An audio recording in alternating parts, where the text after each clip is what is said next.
Fala, gente, tudo bem com vocês? Welcome to my channel. Let's go!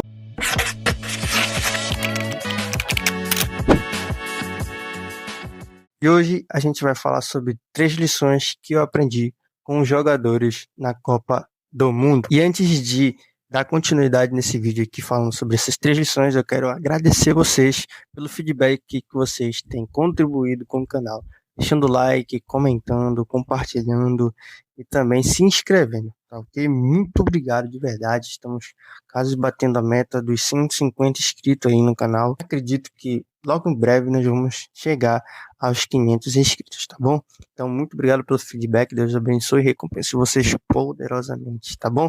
Então, vamos para o vídeo. Especialmente na partida entre Alemanha e Curaçao, eu aprendi 3 lições com alguns jogadores que estavam dentro de campo. Como um exemplo dele é o Felix Metscher, que é um jogador da Alemanha que marcou um dos gols da partida. Ele nasceu aqui no 10 de outubro de 2000, né, e possui a idade de 25 anos. Nasceu em Hamburgo, Alemanha. Ele tem 1,90 m, joga no Borussia Dortmund. É um meio-campista ali do futebol alemão. Então, nessa partida, esse jogador, Felix Metscher, ele expôs, né, a sua fé em Cristo Jesus. Também junto com alguns jogadores da seleção do Curaçao.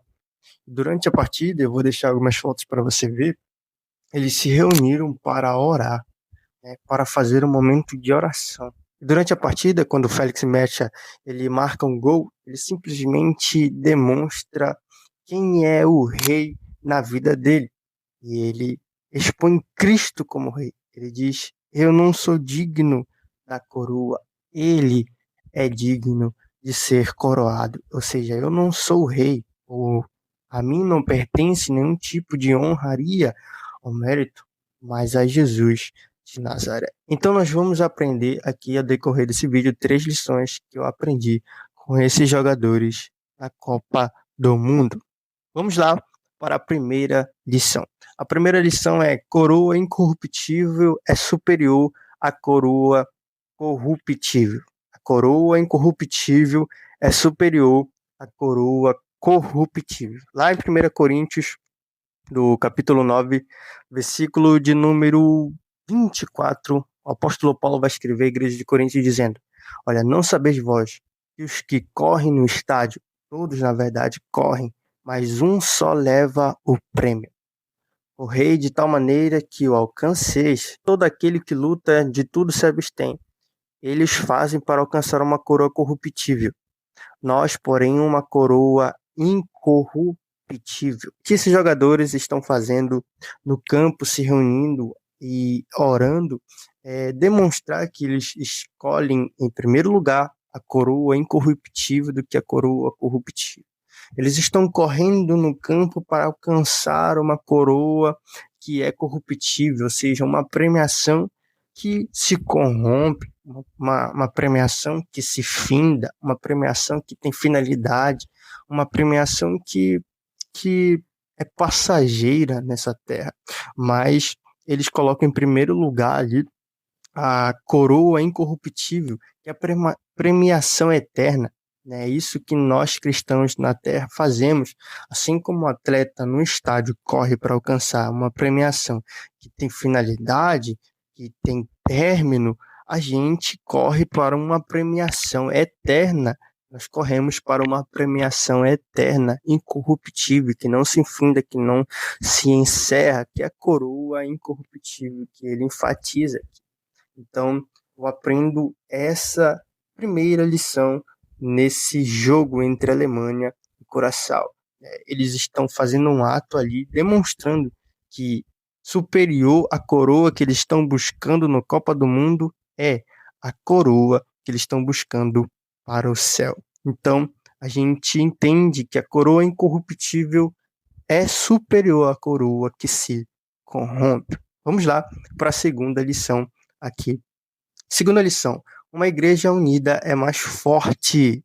Olha só, uma igreja unida é mais forte. Isso realmente é um fato. E aqui eu leio lá em Atos capítulo 2, do versículo 42, dizendo: perseveravam na doutrina dos apóstolos, na comunhão e no partir do pão, nas orações, em toda alma havia temor. E muitas maravilhas e sinais se faziam pelos apóstolos. Todos os que criam estavam juntos e tinham tudo em comum. Vendiam suas propriedades e bens e repartiam com todos, segundo cada um havia de mister.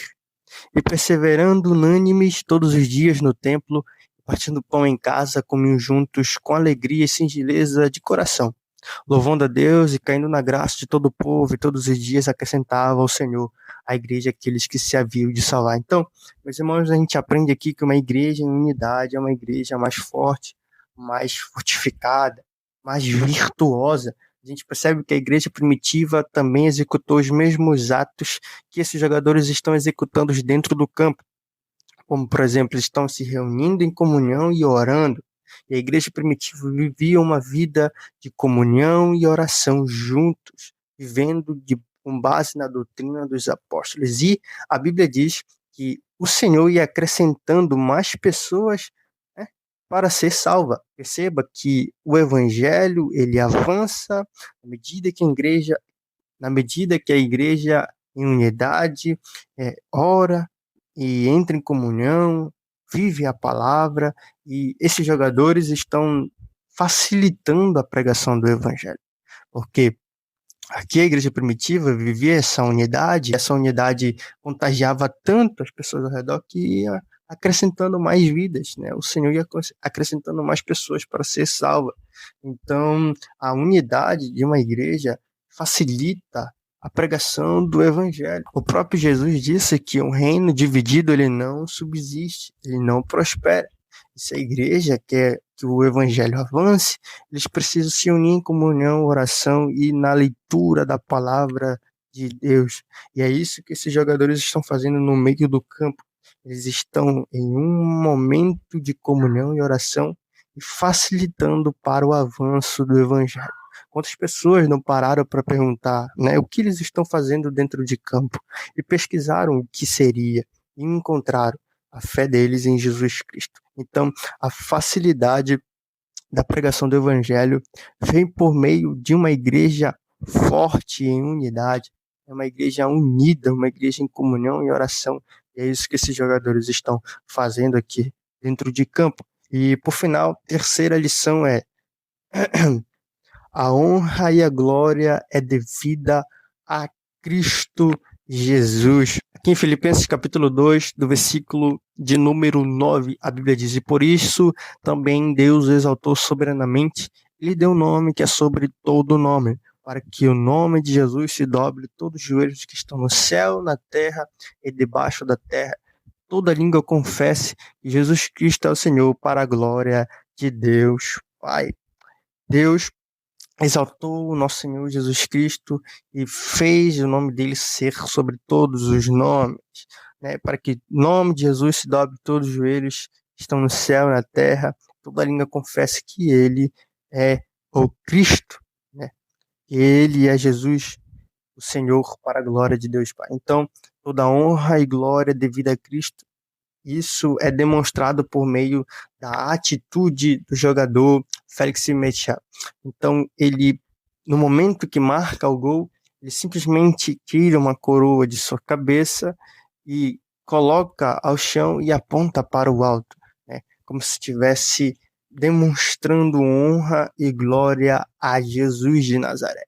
Então, é isso que devemos executar na nossa vida. Reconhecermos o senhorio de Cristo e dar honra e glória porque é devida a Cristo. Nós não somos dignos de glória. É isso que o jogador está dizendo. Eu não sou digno de honra, eu não sou digno de glória, mas o Senhor é digno de receber a coroa, digno de receber a honraria, digno de receber toda a glória, toda a honra. Ele reconhece que a profissão dele depende de Jesus também. Ele reconhece que tudo que ele executa dentro de campo é Cristo com sua graça sobre a vida dele. E isso é lindo demais. A palavra de Deus diz que nós devemos nos humilhar debaixo da potente mão de Deus. E no seu tempo, ele vai exaltar. Então, se nós quisermos adquirir as bênçãos, as honras de Deus, devemos que primeiro colocar Deus no lugar onde ele deve estar, que é em prioridade, em cima, lugar de honra, de glória. Então, por meio dessa lição, nós entendemos, não somos dignos de honra nem de glória. A honra e a glória é devido a Cristo. Deus honra os que reconhecem o seu senhorio e Deus honra aqueles que o honram. Então, honra a Deus, reconheça que você não é nada, reconheça que você não é digno de glória, de louvor. Assim como João Batista disse, importa que ele cresça e que eu diminua. O problema dessa geração é que ela está invertendo esse valor. Importa que eu cresça e que Cristo diminua. Qual é a nossa intenção em pregar, em cantar, em ministrar? Será que é para adquirirmos glória para si ou é glória para Cristo? Então, a Bíblia nos destaca isso, que Deus honra aqueles que o honram e Deus exalta aqueles que se humilham diante de sua presença. Então, essas são as 3 lições que nós aprendemos com esses jogadores na Copa do Mundo. Espero que você tenha gostado, curtido. Deixe seu like, seu comentário aí se você gostou desse conteúdo. Deus te abençoe poderosamente. Obrigado pelo feedback aí no canal e até o próximo vídeo. Tchau, tchau.